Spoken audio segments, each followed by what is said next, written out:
I'm really here to introduce Gerry Ward. He has worked here. He did our catalog on Boston furniture that we did for the 4 Centuries Project. And he's worked on an exhibition that we did at the MFA on the Magna Carta. And he's currently editing a book on Isaac Vos for an exhibition we have coming up in 2018. So I'll turn you over to Gerry.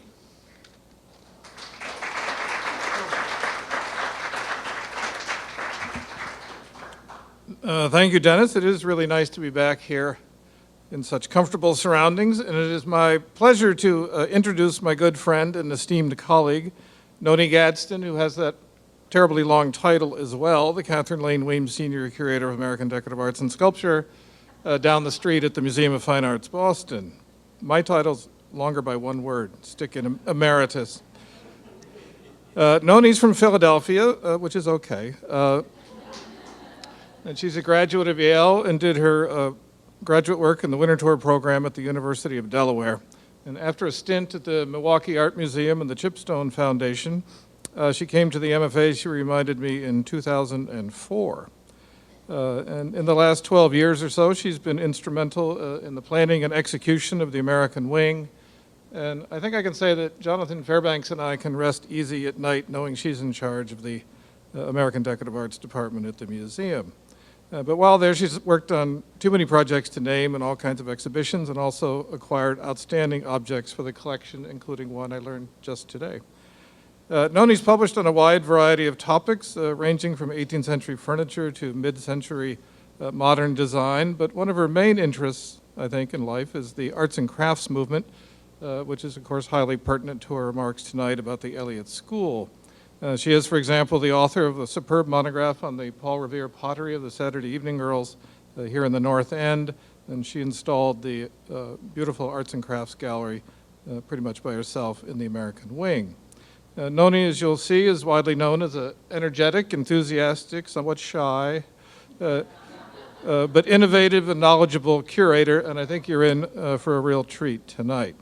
However, before I relinquish the podium here, Nonie thought it would be good for me to say just a few words about the history of this venerable Elliott School to set the stage for her remarks. I'm sure many of you know that the Elliott School is a remarkable institution in this town with a very long history characterized by progressive thought and experimentation. It traces its origins to the early years of the Massachusetts Bay Colony when it was established in 1676 by a group of Jamaica Plain residents, including John Ruggles, who donated land and corn to support the operation of a school for local children. It gained its name in 1689 when the Reverend John Eliot of the Algonquin Bible translation fame, among other things, donated 75 acres just before his death for the maintenance, as he put it, support and encouragement of a school and schoolmaster at that part of Roxbury commonly called Jamaica or the Pond Plains for the teaching and instructing of the children of that end of town, together with such Negroes or Indians as may or shall come to the said school. And that founding principle of inclusiveness has been an important leitmotif or theme of this outstanding Elliott School tradition. The school continued to play an important role in local education throughout the 18th century, and by the 1830s and 1840s, it had become an essential component of the local school system, as I say, always maintaining that early founding tradition of inclusiveness.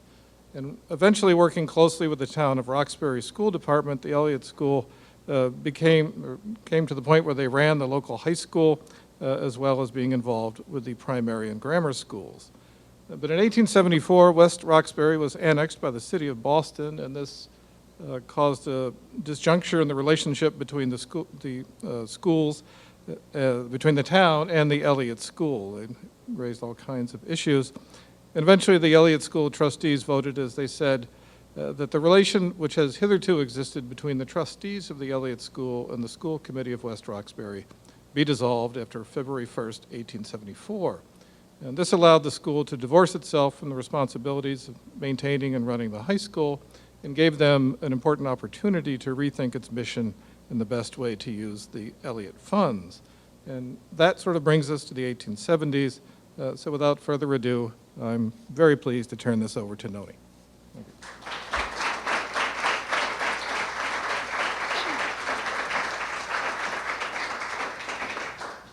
thank you, Gerry. That was very, very kind words, and I take them to heart. And I'm so glad that he covered the first 200 years, because I have a lot to cover in my time here, and I'm glad to know that we've at least got 200 years behind us. But it's over these 200 years of as an academic institution, that by the 1870s and the 1880s, the Elliott School trustees took a bold step. They redefined the role of the school in the Jamaica Plain community and its methods of teaching. They shifted from a traditional academic model to a crafts-based or manual training model. The reason and influences behind this shift are the subject of my talk tonight. Tonight, I hope to put the history of the Elliott School and its transition during the late 19th and early 20th century into a larger context, both in Boston and the nation. To do this, I will focus on two of the many progressive reform movements of the era that were particularly pertinent to our story: the education reform movement and the introduction of alternative modes of learning, such as manual training, and the arts and crafts movement, an art and social reform movement of the era. Bostonians and Boston institutions helped lead the nation in both of these movements. So tonight, my thesis is that through studying the history of the Elliott School in the late 19th and early 20th centuries, one can see the strong links between the manual training movement and the arts and crafts movement, especially as they played out in Boston. Before I get started, however, please allow me to express my deep thanks to Abigail Norman, the director of the Elliott School, for introducing me to the school about a year ago now, and its fascinating history. I've really enjoyed learning about it. And a special thanks to Emma Thomas, who is a great researcher, who scoured the Elliott School archives that are held here at the Mass Historical Society to give me material for this talk tonight. So thank you, Emma. We have a lot to cover, so let's get rolling. First, we're going to take a brief look, and yes, Dennis was up here and said, "You're starting with dead bodies?" And yes, I'm sorry, I am starting with dead bodies. But this is to give a brief look at the social, political, and economic climate in the United States and in Boston in the 1870s, when the Elliott School trustees were contemplating a change. What were the major stories and issues of the time? Well, of course, we had just ended the Civil War. The country was trying to repair itself from being terribly divided and ravaged. Trying to repair the self both physically and psychologically. Industrialization was starting to take over in the wake of the Civil War, and there was a move towards this industrial economy that was technology-driven. Machines and innovation are key. Yet with so much death and destruction during the Civil War, the nation was facing an acute shortage of skilled labor. Therefore, lifestyles changed as more people moved to cities to work in these factories, and more men in particular, were working outside of the home, which changed family roles and family dynamics. There's a lot of change happening just immediately after the Civil War. There was also dramatic increases in immigration. Immigrants continued to flock to the United States for opportunity, but the demographics of immigrants was changing due to the kinds of opportunity available. While previous to the Civil War, the majority of immigrants were educated Germans, British, Irish, and Scandinavian agricultural workers. After the war, the demographic shifted to what was then known at the time as the new immigrants. And they were generally poorer, less educated workers coming to fill factory jobs created by industrialization. These immigrants were primarily from Southern and Central Europe, such as Italians, Poles, Austrians, Hungarians, and Russians. Instead of moving inland to the Midwest for farming, these immigrants stayed in the cities, where the factories were located. There was a 30% increase in the US population from 1870 to 1880 alone, making it to 50 million, just over 50 million people. And with these changes came a growing increase in social stratification, overcrowding, cheap housing, and rampant disease in the cities. All of this was true in Boston and New England as well. where factory life, as drawn here by Winslow Homer, was common. Boston and New England was particularly active in the textile manufacturing business. Immigrants also were flooding into Boston, particularly to Boston's North End, then known as the Foreign District. Heavily populated at the time by Irish immigrants, as well as the newer Southern Italians and Eastern European Jews. The residents of the North End lived in cramped tenements consisting of 3 to 5 story walk-up apartments. Overcrowding and disease ran rampant. The rise of immigration also affected local politics, as immigrant populations such as the Irish Catholic community who had established themselves in Boston in the middle of the century began to gain political power in the city. On the other end of the social spectrum, you had the emergence of what Oliver Wendell Holmes termed the Boston Brahmins. This class, generally composed of members of the old, wealthy New England families of British Protestant origin, these Brahmins were well educated, refined, and strongly believed it was their civic duty to foster and lead the cultural and intellectual life of the city. The increase in industrialization and immigration prompted strong responses from Boston's elite. Some wanted to curb immigration and establish nativist societies who lobbied for stricter immigration laws, such as the 1882 federal law banning the immigration of paupers, convicts, or anyone who would become a burden to the state.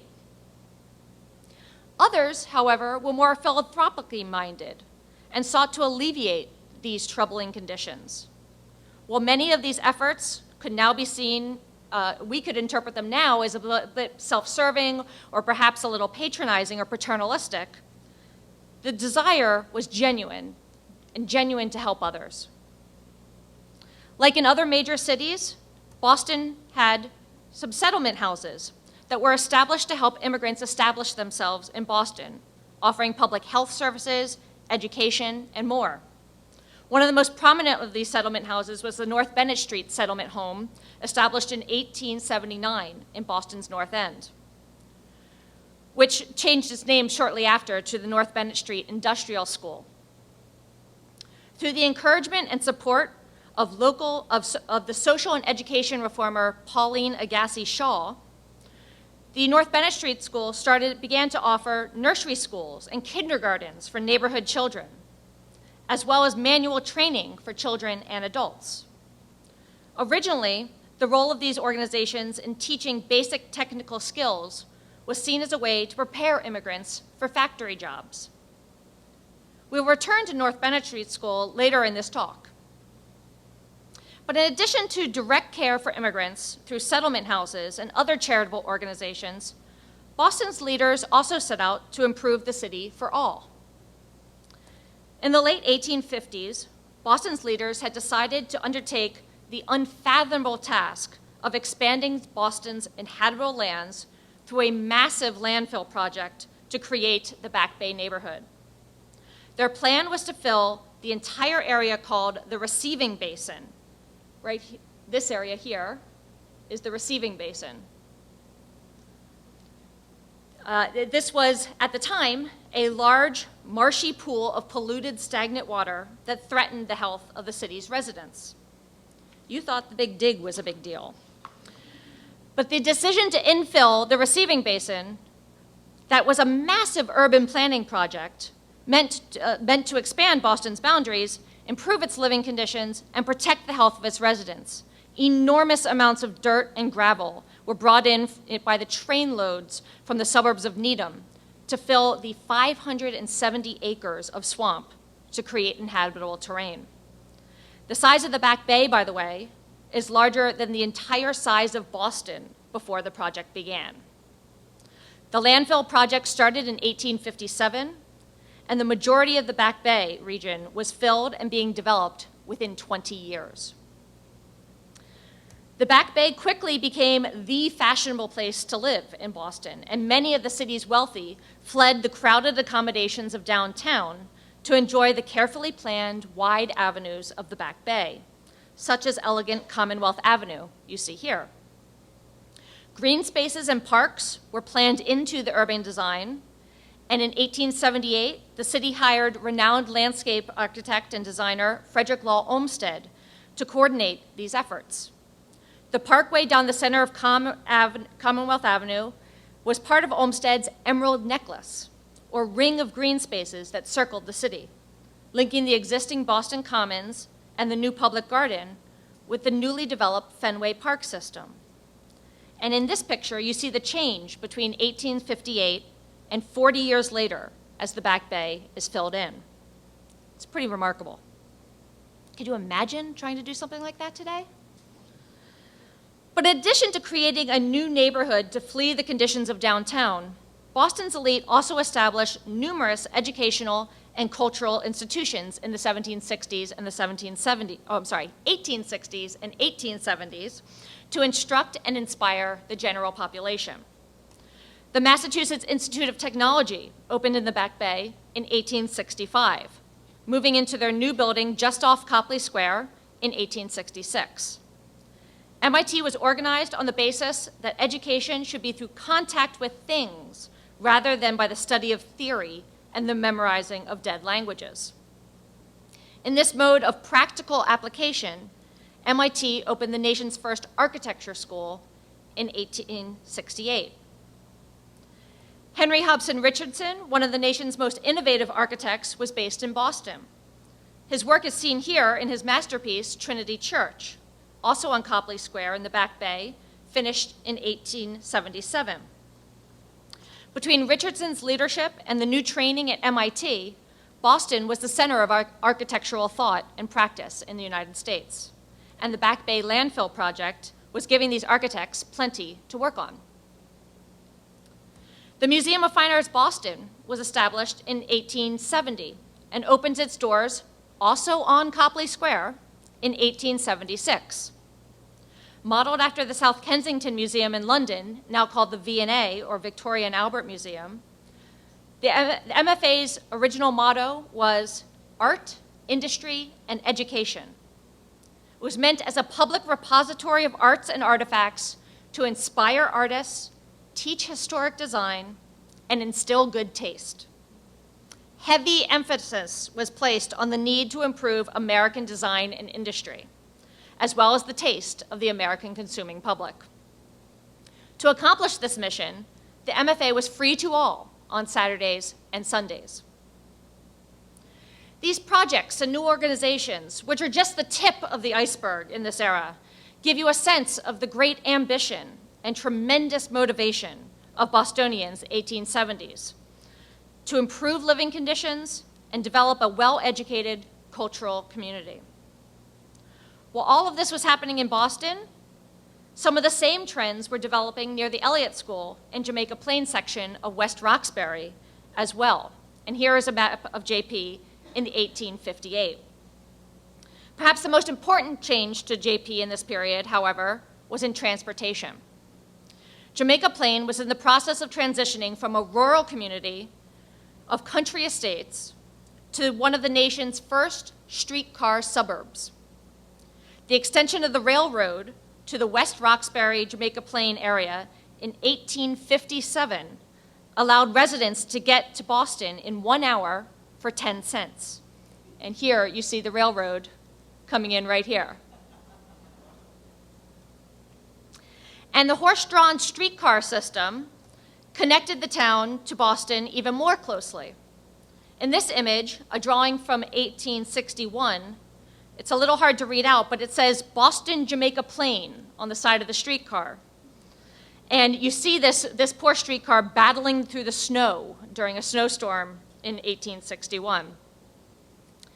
This increased connection to Boston led to a growing commercial district in Jamaica Plain in the 1870s, and even the establishment of factories in the area, such as the Haffenreffer Brewery and the Thomas Plant Shoe Company, which employed 1,000 workers.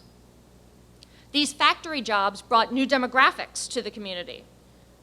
But JP certainly wasn't facing the massive immigration concerns of downtown Boston. I've identified the Elliott School, the location of the Elliott School on this map, which is just a little bit later than our time period. It dates to 1891. But it gives a sense of the density that was quickly emerging in JP during this time. Very different from the map I showed you just previously from 1858.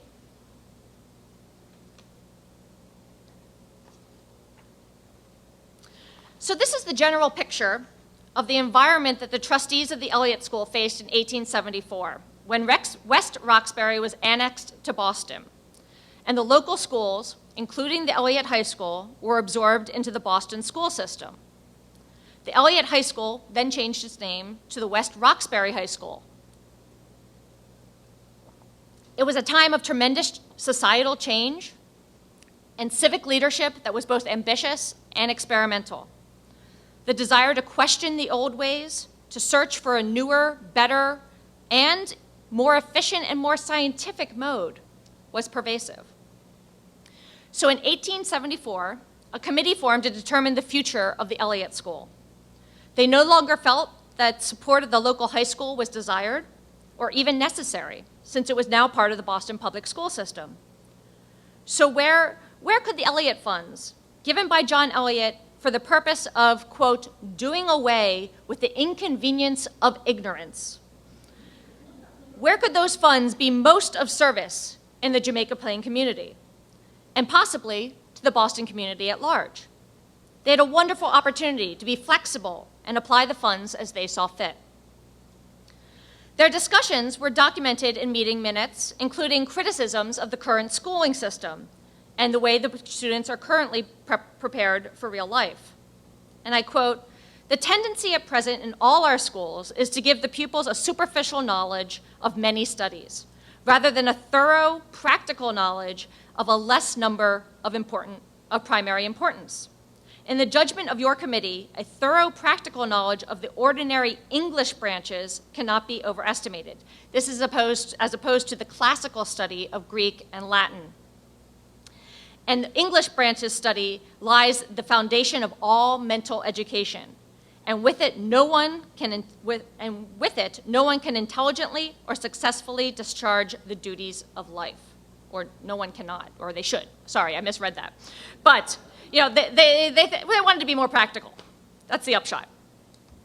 In the end, they concluded that they would establish a new elective school, quote, not a substitute for any existing school, but supplementary, or an intermediate between grammar and high school. The school was to teach English studies and to be, quote, open to children of this village of both sexes, of not a grade lower than the first class of our grammar schools, meaning 4th grade. The classes were limited to 25 students to ensure special attention to individual instructions under the headmaster, D.M. Smalley, who had been with the Elliott School since 1836, and a new female assistant named Mary Blood. Courses included reading, English grammar, penmanship, arithmetic, and its numerous applications, but also bookkeeping by single and double entry, algebra, history, freehand drawing, natural philosophy, and political economy. And 4 days a week, instruction in drawing and painting from 9:30 till noon, and special instruction in needlework 2 times a week. Yet 3 years later, the school still seemed to be casting about to determine their best purpose.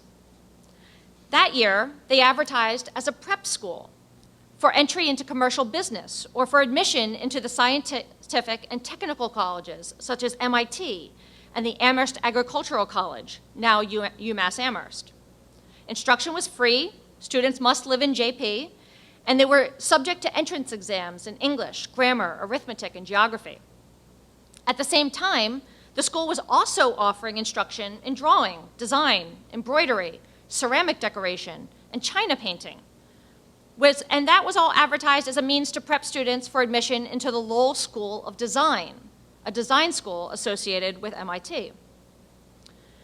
These changes most likely reflected the strong influence of Matthias Denman Ross, who became chairman of the board in 1877. An Ohio native, Ross came to Massachusetts in 1846 to oversee the construction of the Bay State Mills factory in Lowell. and to be its agent. In 1855, he moved to Boston and founded a company selling linen thread for fishing lines and nets, and was pretty successful. He also became heavily involved in Boston's civic life, serving on many corporate and civic boards, including the Boston Commission on the Back Bay Lands and the Boston School Committee. In his role with the Back Bay Lands Commission, he fought for some of the newly created Back Bay lands to be reserved for cultural and educational purposes, such as an art museum or an institute for progressive scientific education. Not surprisingly, he was a founding member of the MIT Corporation in 1861. And 10 years later, he served as the first trustee appointed by MIT to the board of the new Museum of Fine Arts. Ross brought MIT's focus on practical, hands-on education to the Elliott School. To aid in this, he even donated his own collection of plaster casts and models to the Elliott School for study in 1878, and I wonder if those are still around. In 1882, Ross recruited his younger MIT colleague, Professor Robert Hallowell Richards, to join the Elliott School board. Richards, a member of the first graduating class of MIT in 1868, became a professor at the school. He was a professor of mineralogy, mining engineering, and metallurgy. He and his equally, if not more impressive wife, Ellen Swallow Richards, whom he had met at MIT when she attended as the first female student, married in 1875 and moved to Jamaica Plain shortly thereafter. Here they are seen together later in life. With Richards, Ross had another advocate for experimenting with educational methods. Ross and Richards were both intimately knowledgeable about the experiments and manual training being conducted at MIT under the direction of MIT President John D. Runkle, MIT's second president. Both men were curious to explore this method further and to see how it could benefit a larger portion of society. We'll discuss the program at MIT further in just a few minutes. In 1885, the resignation of longtime Elliott School principal D.M. Smalley, who had been head of the school for nearly 50 years, forced, or some may say allowed, the trustees to again reconsider the role of the school in the community. In 1886, M.D. Ross suggested manual training and cooking school models, such as that at MIT and Mrs. Hemingway's cooking school. These ideas were met with some resistance from other trustees. But then he proposed to entirely discontinue the English program and to introduce programs in mechanical and freehand drawing, cookery, and carpentry instead. Ross's radical proposal at this time met with outright opposition from other board members. Of the 7 board members, 3 were for the continuation of the English or academic system, and 3 were in favor of experimenting with manual training. The 7th, the board chair, who I believe was Richards at the time, was reluctant to cast a deciding vote when the trustees were so divided.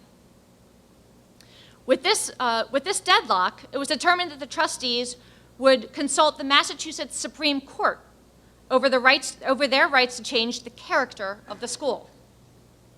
It is not clear if they ever did consult the Supreme Court, but the official vote to discontinue academic instruction and to create a school for manual training was cast in 1888. To prepare for this new endeavor, Richard set out to learn as much as he could about this new education system of manual training by visiting programs both near and far.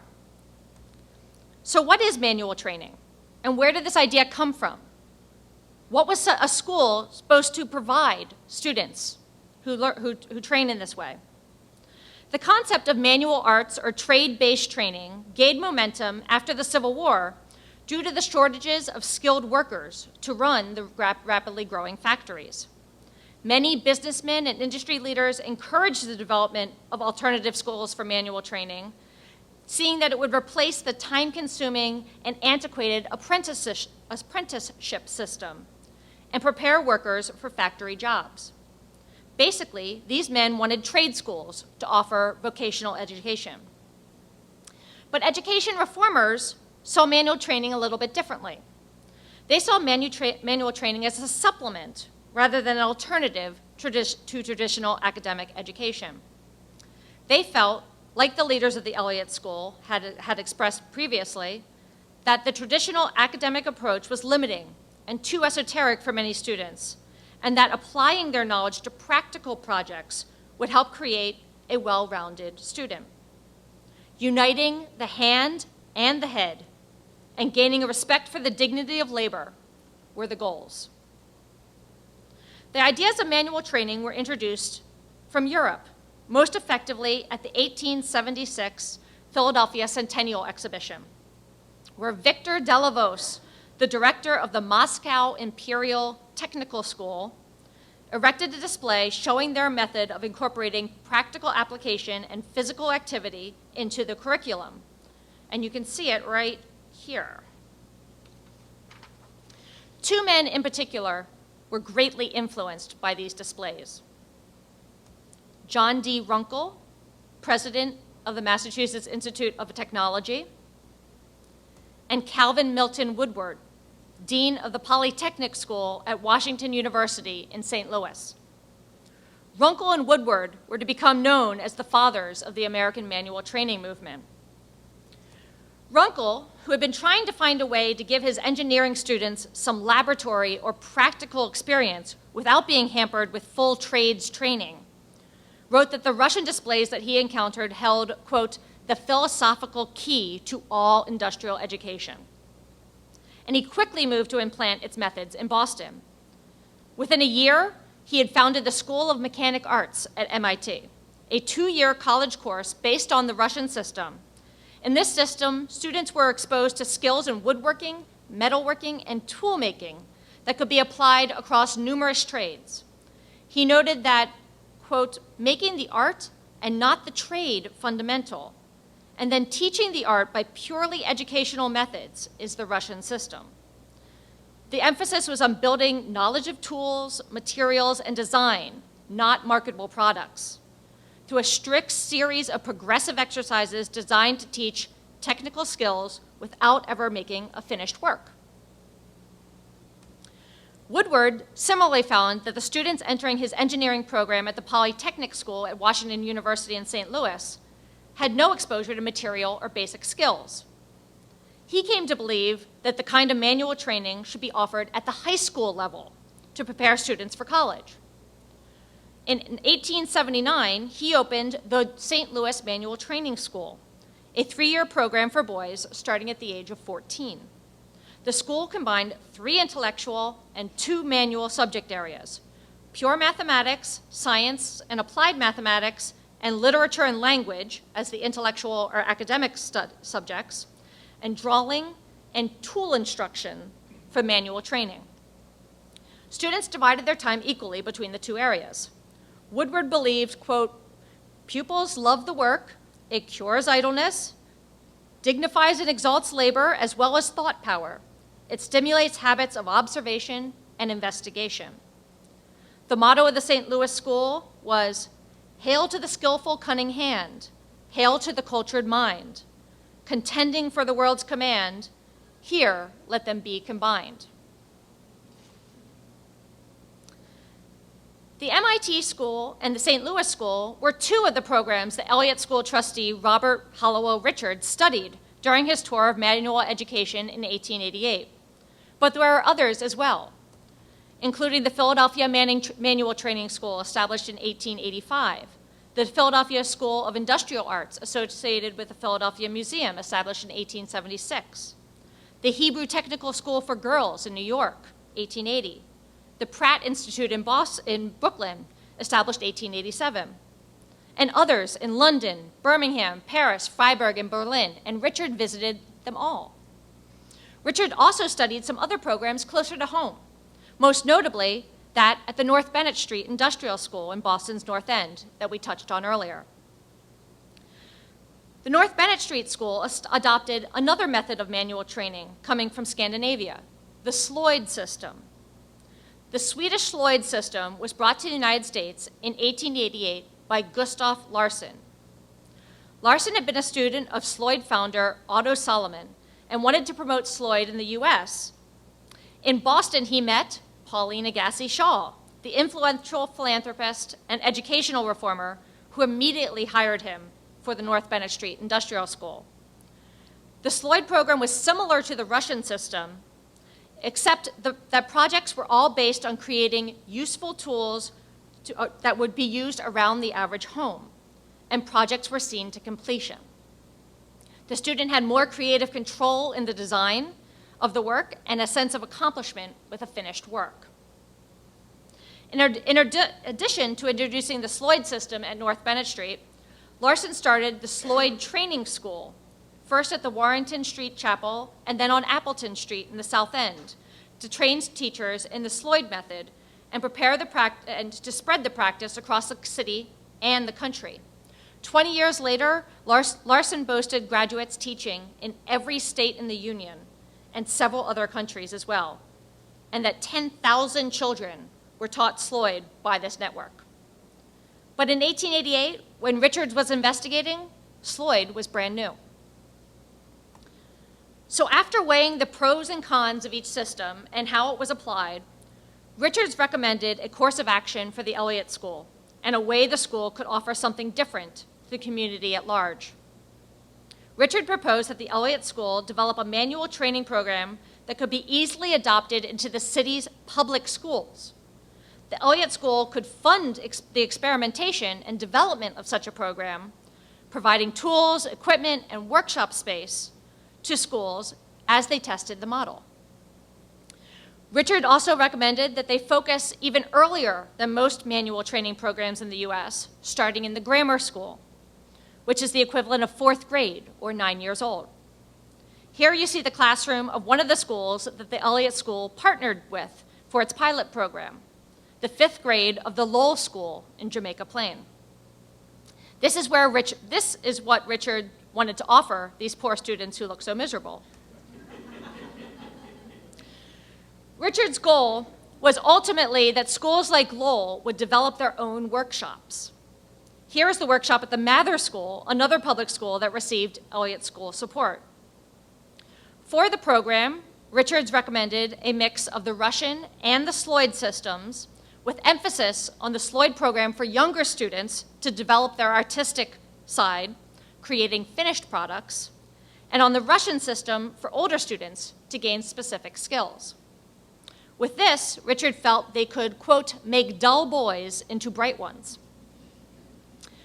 Over the course of the next 4 years, under the direction of newly hired head of school Frank M. Levitt, the Elliott School teamed up with a number of local public schools, 5 grammar schools and 1 high school, to introduce an experiment with adding manual training to a public school curriculum. Some of their most extensive pilot programs were the Agassiz School and the Lowell School, both of the neighborhood.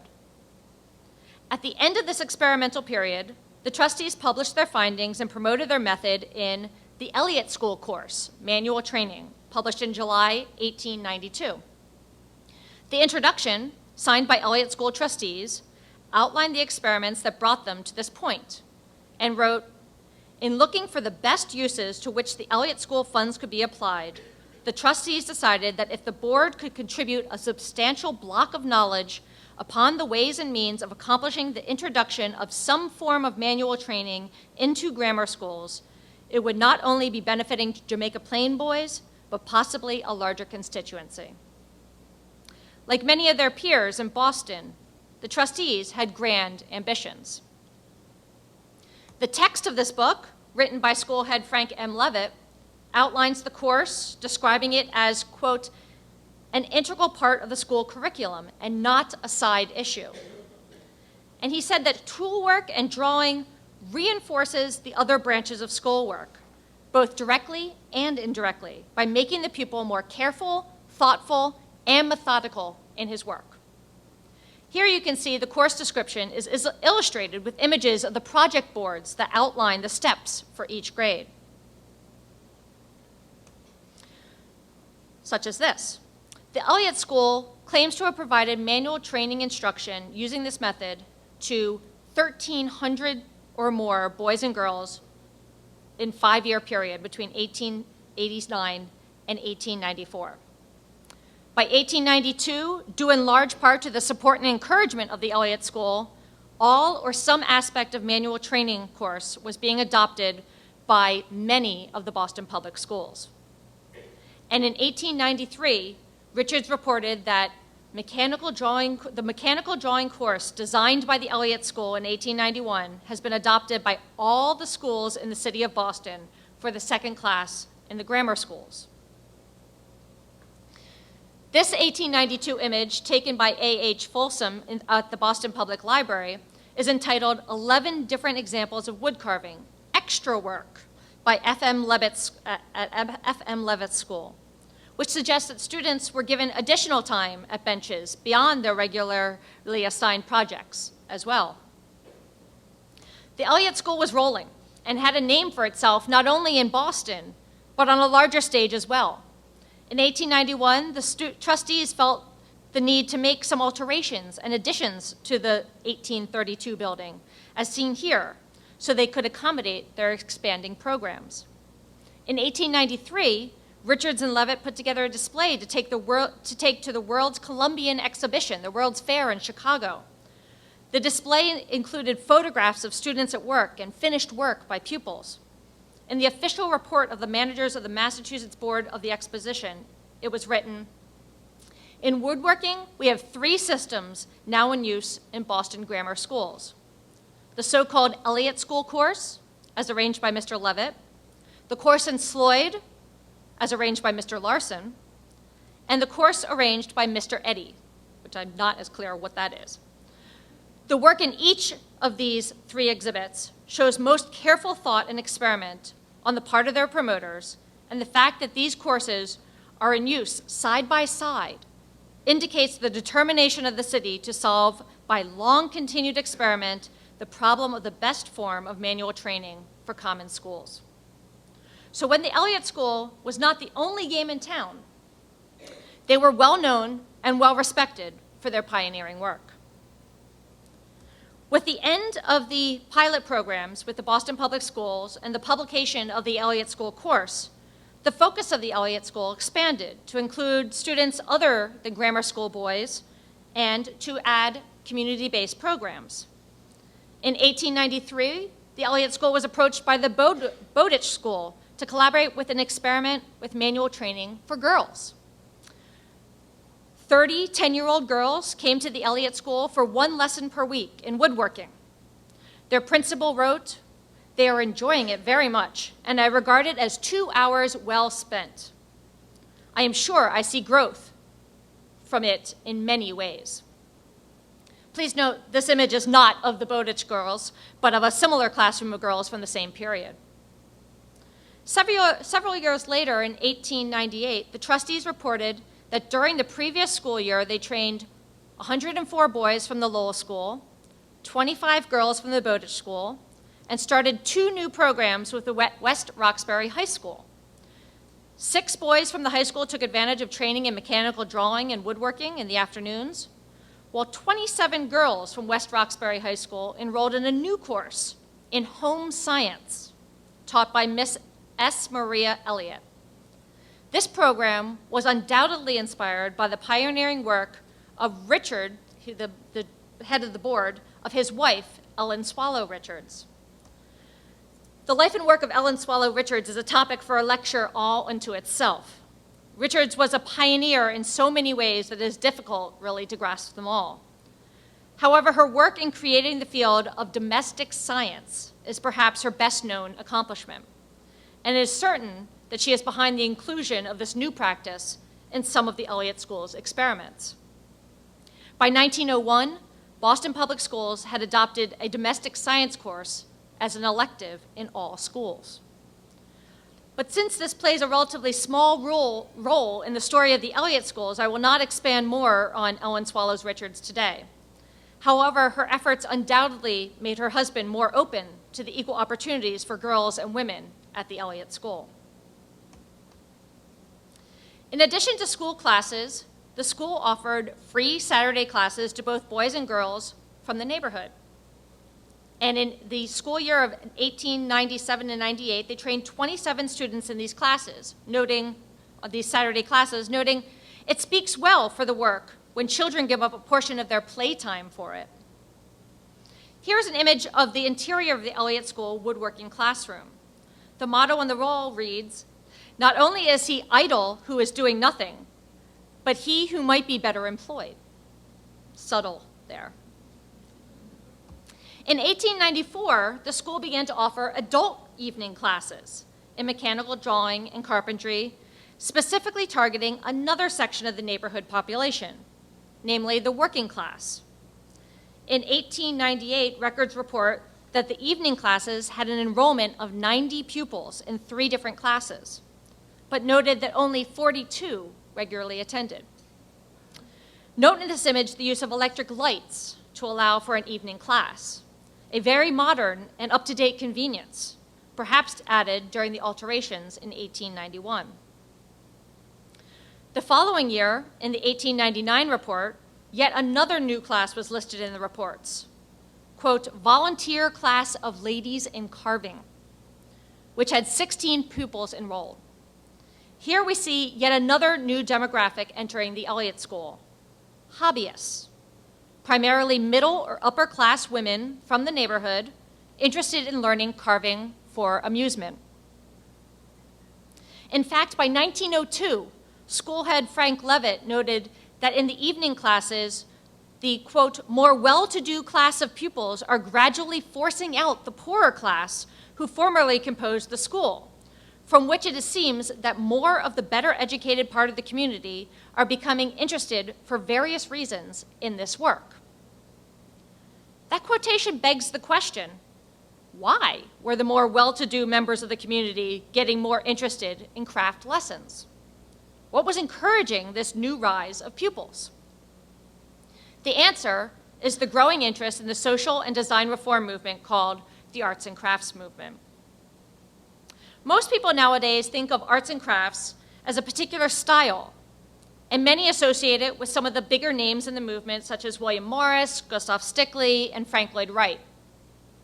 However, the arts and crafts movement wasn't really a specific style, a specific artistic style. It was more a philosophy about a way of life in which art played an integral role. Arts and crafts, like education reform and manual training, was a reaction to the rise of industrialization, a reaction to the perceived subsequent decline in aesthetic standards and the dehumanizing effects of the machine on everyday life. The movement started in England with the writings of British critic and theorist John Ruskin and William Morris. Ruskin and Morris closely linked art and the rest of life. To them, living with and producing useful and beautiful art was a crucial element in leading a happy and fulfilled life. They wanted to bring joy, beauty, and morality back into life through artistic activity and hand craftsmanship. They encouraged people to look to the pre-industrial past and distant cultures for design and lifestyle guidance, and also to study nature and the local world around them for inspiration. They encouraged beauty in all things and a harmonious, unified domestic setting. One of William Morris's most famous quotations is, "Have nothing in your houses which you do not know to be useful or believe beautiful." Not possible for me, but I've got plenty that's not useful or necessarily attractive, but it's a nice ideal. But these men's ideas sound somewhat familiar: a rejection of modern society, industrialization, a return to nature, and the importance of individual joy. These ideas sound a lot like the ideas of Ralph Waldo Emerson and Henry David Thoreau and other leaders of the Transcendentalist movement based here in Concord, Massachusetts in the 1830s, 40s, and 50s. Some scholars are starting to recognize the importance of the Transcendentalist philosophy in the formation of the arts and crafts movement, and that it wasn't a British-only derived philosophy. Boston, not surprisingly because these ideas were already in circulation in Boston, had one of the largest and most active arts and crafts communities in America. Boston's existing strengths in progressive thought, social activism, education, and publishing propelled the city to be the intellectual hub of the arts and crafts movement in America. This development started as early as the 1870s, the same time that manual training was rising in interest. The shared beliefs and shared language between the two movements, reviving hand craftsmanship, developing the whole person, using art to uplift and inspire, show how these two movements were closely related. After decades of growing interest in arts and crafts ideas in Boston, several Boston cultural leaders joined forces to mount the first exhibition of arts and crafts in April of 1897, just 1 year before the Elliott School started teaching hobbyists. The Arts and Crafts exhibition was held in Copley Hall in the Grumman Studios building near Copley Square, and this was the first such exhibition in the United States, modeled after England's Arts and Crafts Exhibition Society that had started a decade earlier. A young Boston printer named Henry Louis Johnson promoted the idea of holding such a show, and soon others joined his cause. The organizing committee consisted of 9 members, including Boston cultural elite and local architects and other city art leaders. The group printed multiple brochures and announcements promoting the exhibition, as you see here. These promotional materials often included endorsements from notable cultural leaders, such as New York designer Candace Wheeler, founder of the Decorative Art Society of New York and a business associate of Louis Comfort Tiffany. And I love this quotation because it just sort of blows your mind. But she writes, she wrote, I have made an attempt for several years to organize such an exhibit in New York, but as usual, found that Boston is more ready to act in matters of which are purely in the interest of the arts than New York. It gives you a good insight into the role that Boston played at this time, that it was considered to be a cultural and artistic hub more so than New York. The exhibition included approximately 1,000 objects in approximately 400 displays by over 160 individual craftspeople. The largest representation was in textiles, metalwork, jewelry, and printing. Nearly 1/3 of the works were contributed by women. The adjoining exhibition space, Alston Hall, displayed a related exhibition of works by members of the Boston Architectural Club, including sketches, drawings, renderings, and photographs. The exhibition was only on view for 2 weeks, but it boasted very strong attendance and garnered a lot of media attention. Don't ever ask me to install 1,000 objects for 2 weeks. The success of the exhibition encouraged the establishment of a permanent organization promoting the arts and crafts movement. 2 months later, in June, the Society of Arts and Crafts was officially incorporated with 21 original members. In their founding charter, the society pledged to develop and encourage higher artistic standards in the handicrafts through mentoring, educational efforts, and exhibitions in which members displayed and sold their wares. They provided a forum for artists and craftspeople for discussion, advice, exhibition, and sales within a vetted, high-quality environment. And with the rising profile in the arts and crafts movement, the manual training practitioners and teachers at the Elliott School and elsewhere were starting to think that their programs did not need to be limited to young students, poor immigrants, or others trying to improve their station in life. Creating crafts could be enjoyed by everyone. So it's not surprising in 1901 when a newspaper proclaimed, the Elliott School may be said to be founded on those lines that have since been so ably advocated by the late William Morris and his school. It believes in and puts into practice manual labor and stands ready to place in the hands of every young boy and girl in the community, and not alone these, but the hands of the parents of the boy and girl, the necessary tools that with proper instruction turn out the carpenter, the joiner, and more recently the pyographist, which is burning wood to make designs. He who can,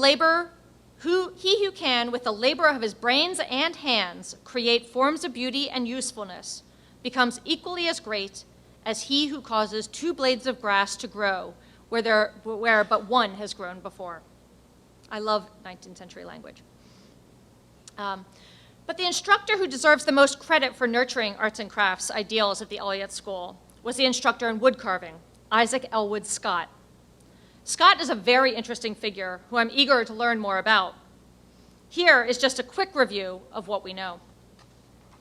A self-taught carver, originally from Philadelphia, Scott moved to Chicago, where he developed a close relationship with industrialist John Glesner and his wife Frances. The Glesners became Scott's main patrons, and here's an illustrated book of breakfast table quotations that Scott made for Frances Glesner in 1896, showing some of his style of illustration. And their home in Chicago, a spectacular H.H. Richardson building built around 1886, which is now a house museum, is filled with examples of Scott's furniture and wood carving. We know that Scott spent some time in Boston in the late 1870s when he made and modeled this extraordinary pilgrim vase at the Chelsea Ceramic Artworks run by the Robertson family here in Chelsea, Mass. Inscribed on the bottom of this reads, "To John Glesner, Esquire of Chicago, from Scott." We know that Scott moved back to Chicago at some point and also spent some time in New York, but it may have been during this early stint in Boston that he made connections that brought him back later. By 1897, Scott, now 52, appears in the Elliott School payroll, and his wood carving classes quickly became the most popular classes in the school. In true arts and crafts fashion, Scott had a philosophical conviction in the importance of hand carving and believed that machine-made perfection was too symmetrical and harsh on the eye. He strongly believed in the importance of drawing, particularly mechanical drawing, to develop skills in woodworking. Here is an example of Scott's own drawing, most likely for a carved panel like the ones we see here. Scott became a beloved teacher who taught technical skills, but also instilled and nurtured artistic sensibility. His students were completely devoted to him. Here he is in the background of this class shot.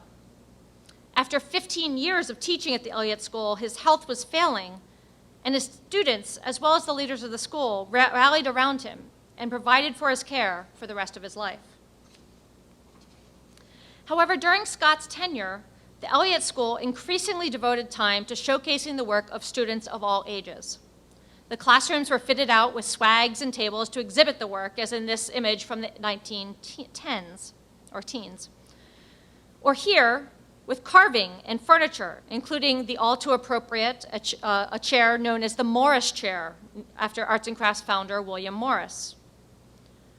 But Scott was not the only instructor at the Elliott School at this time. A 1912 report lists courses in woodwork and wood carving, but also sewing, both practical in making clothes, and decorative techniques, such as the needlework and drawings shown here.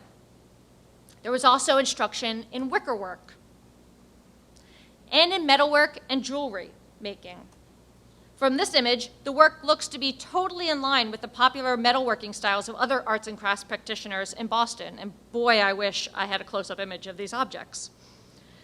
In addition to these classes for hobbyists, the school continued to offer a manual arts course to train teachers in the public school, manual arts for children, mechanical drawing and mathematics for men in the mechanical trades.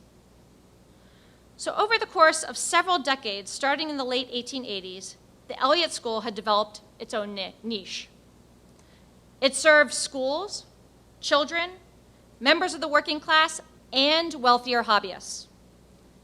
When many of its contemporary institutions, such as the North Bennett Street Industrial School, catered their offerings to the immigrant poor of Boston's North End, the Elliott School expanded to reach the more diverse population of its local community.